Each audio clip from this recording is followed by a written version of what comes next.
The idea with analytical overlay, of course, is interference of your conscious processing. Now, that can actually happen at a level that you almost think of as unconscious, because it can happen very quickly, and you may not be really aware of how your conscious awareness then contributed the wrong answer to something. So how does analytical overlay interfere with the dowsing situation? Well, some of you have had that experience today where you have thought something about the target and proceeded to attempt to not have that in your head, but nonetheless, in a way, it guided your hand to do something that turned out to be wrong. Okay? Your conscious mind has a lot of control over what you do, over your volition, over your decision making and everything. And so it's always helpful to improve your understanding how to deal with that. And practice is usually the best way.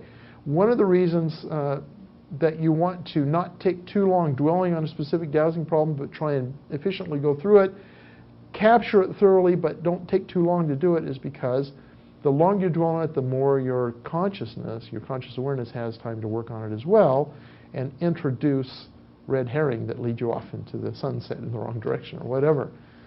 The goal of trying to manage what your conscious awareness is doing is obviously so that you be more correct more often.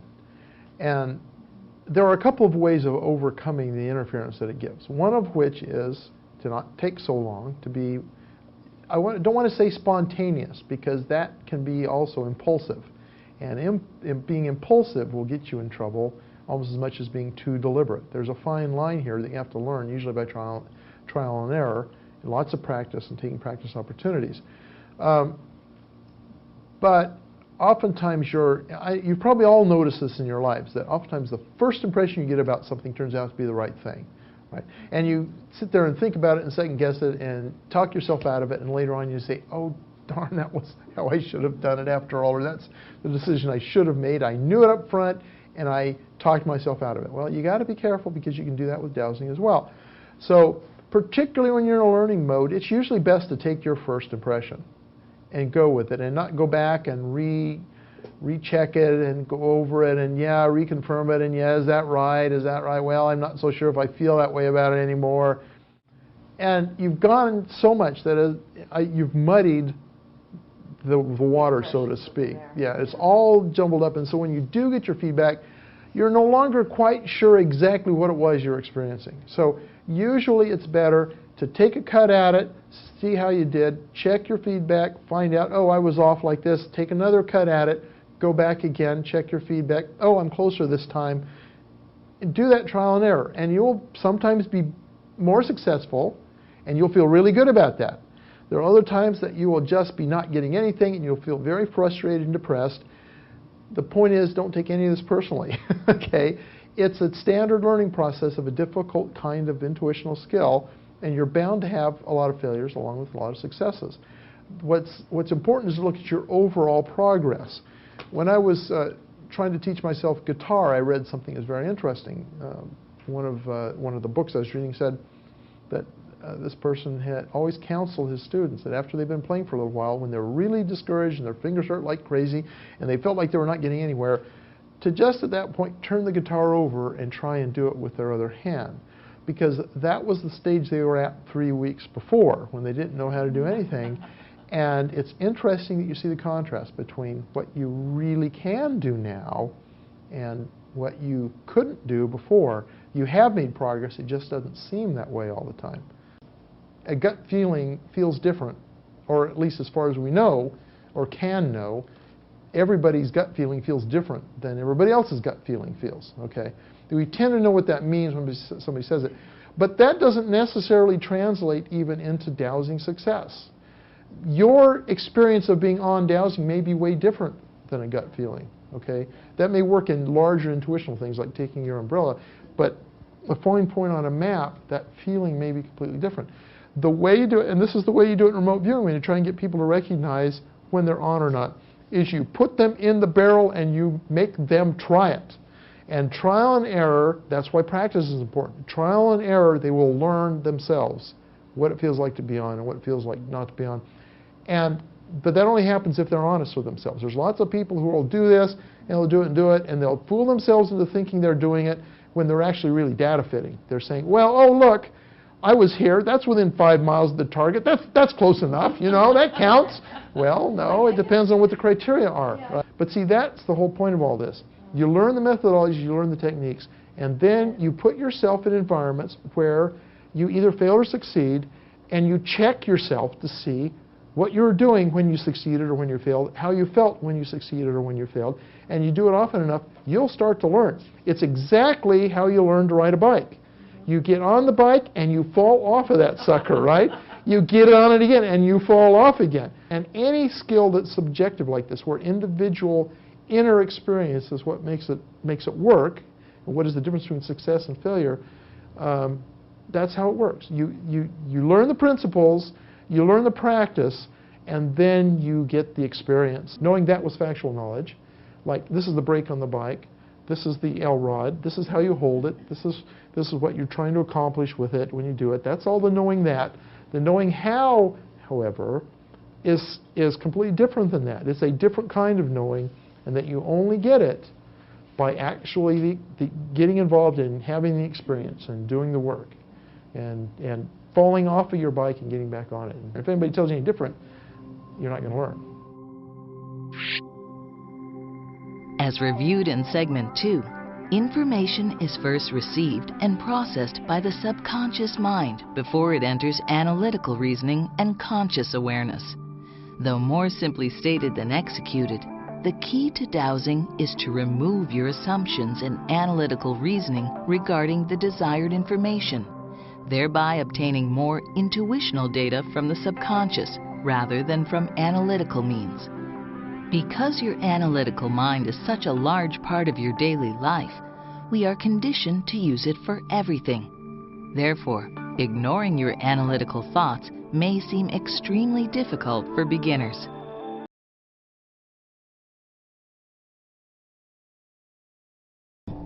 As previously instructed, you should have one nearby. At this time, please pick it up and begin to familiarize yourself with the weight and feel of the tool as Paul Smith explains how they are used.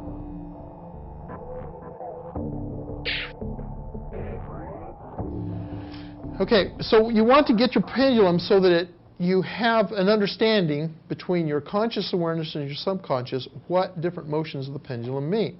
One approach is to get the pendulum going in a circle, okay, get it swinging in a circle, and then say something like, show me a yes. And I'm going to make this do it on purpose, but the idea is then your subconscious decides what it's going to give you as a feedback for yes, and then you say, show me a no, and then your subconscious decides what it's going to give you as a no. Okay?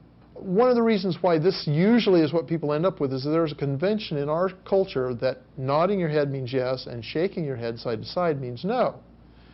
And so there's probably some psychological element here that makes us want to think this is yes and think of this as no. It just depends on what you and your subconscious agree on as being the message that you're getting. In remote viewing, you're encouraged not to close your eyes because alpha is increased closing. That corresponds to mental visualization, and it can actually encourage the formation of AOLs by closing your eyes, although some people do fine by doing that. In dowsing, we're not having that same issue. Okay, that same issue isn't a problem. So you could close your eyes, and at different times, you might find this useful at other times too, when you're doing tasking, when you're trying to do something else. Because we don't care about mental imagery, we're relying on the autonomic sorts of responses that you get. Autonomic is not the right word. Spontaneous sorts of responses you get translated into the motion of the pendulum. Okay. Why don't we try programming our pendulums now?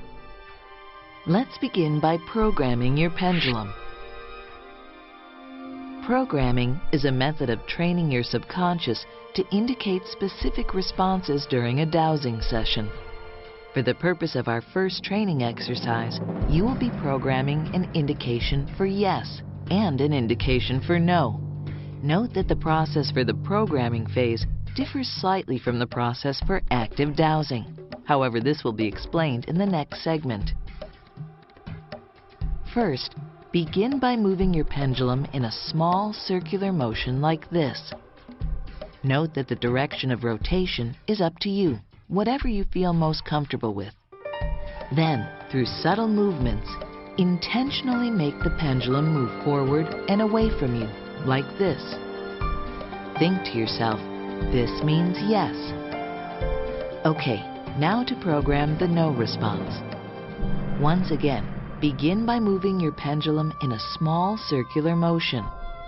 Then, through subtle movements, make the pendulum move from the left to the right, like this. Think to yourself, this means no. Remember, at this point, you are not actually dowsing. The purpose of doing this is to train yourself so that the micro movements generated by your subconscious mind indicate the correct answer through your pendulum. It may take some practice before your programmed responses become natural, so it is crucial that you repeat the programming phase multiple times before attempting to do active dowsing. Let's try the programming process again. Please follow along. Move your pendulum in a small circular motion and make the tool move forward and away from your body. Focus and think to yourself, this means yes. Now move your pendulum in a small circular motion and make the tool move from the left to the right. Think to yourself, this means no. I'll give you some time to practice a little more on your own. Look away from the screen and remember to focus only on the feedback indications. Try not to be distracted from surrounding noises, colors, and random thoughts. Begin now.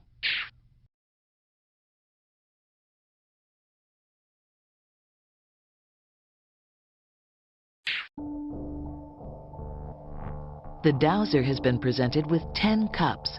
One of these cups contains a US quarter. The dowser is tasked with determining which cup the coin is located under. The first step is to write down or verbalize the task.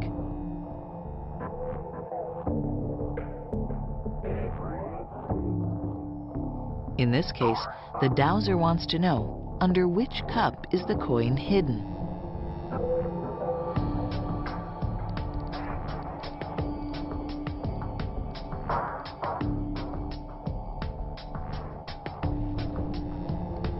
Next, the student picks up a pendulum and begins by moving the pendulum in a small circular motion.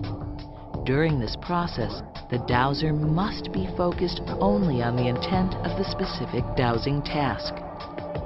At this point, you cannot verbalize the task because speech is processed by the left hemisphere of the brain. This will influence analytical thought and invite imagination. Do not try to guess the answer, but rather try to feel your intuitional responses.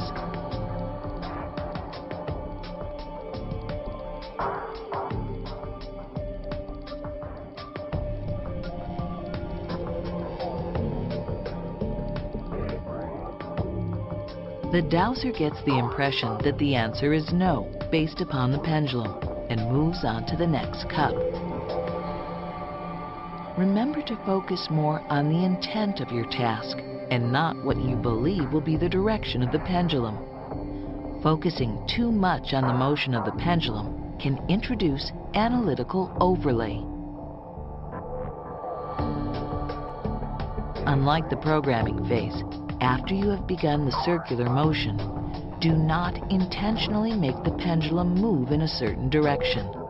Try to hold your hand perfectly still while only focusing on your intent. Remember, your subconscious mind already knows the answer. As the dowsing process is repeated for each cup, you should generally take no longer than 5 to 10 seconds to determine a response.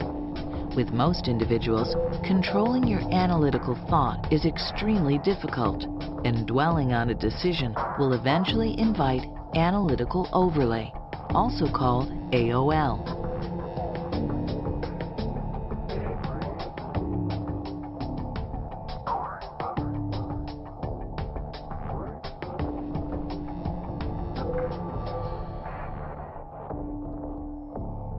During this process, you may catch yourself trying to guess the answer or becoming distracted.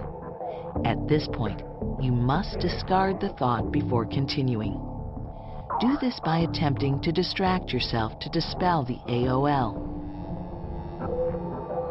Some individuals find it helpful to even set down their pendulum, clear their mind, then pick up where they left off.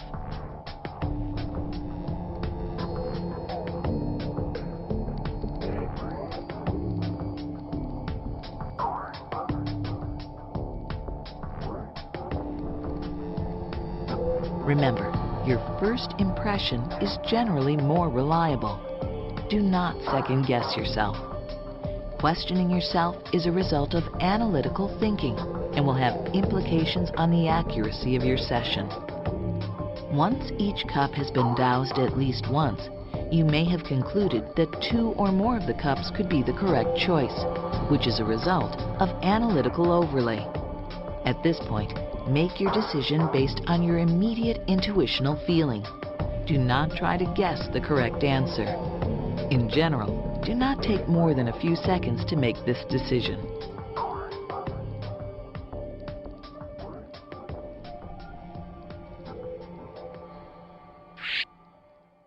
Remember, sometimes the pendulum's direction may not be entirely clear, especially if the tool appears to be going in a diagonal direction. In those cases, you must use your best judgment to determine which indication is more correct. Also, it is crucial to understand that the movements in the pendulum sample session are exaggerated in order to more clearly demonstrate the process. Since the process entails you to hold perfectly still after the rotation has begun, the movements indicated by the pendulum may be barely noticeable, as they are generated only by micro-movements. In some cases, this means the pendulum may appear to come to almost a standstill, moving only a few millimeters in one direction or another. Pay very close attention to this subtle movement. Some dowsers with more experience actually skip the initial rotation step and simply begin with their pendulum held motionless, allowing their micro-movements to then generate slight swinging in one direction or another. If you feel more comfortable utilizing this alternate initiation step, please feel free to do so. But remember, all the other guidelines presented are still valid and must be followed.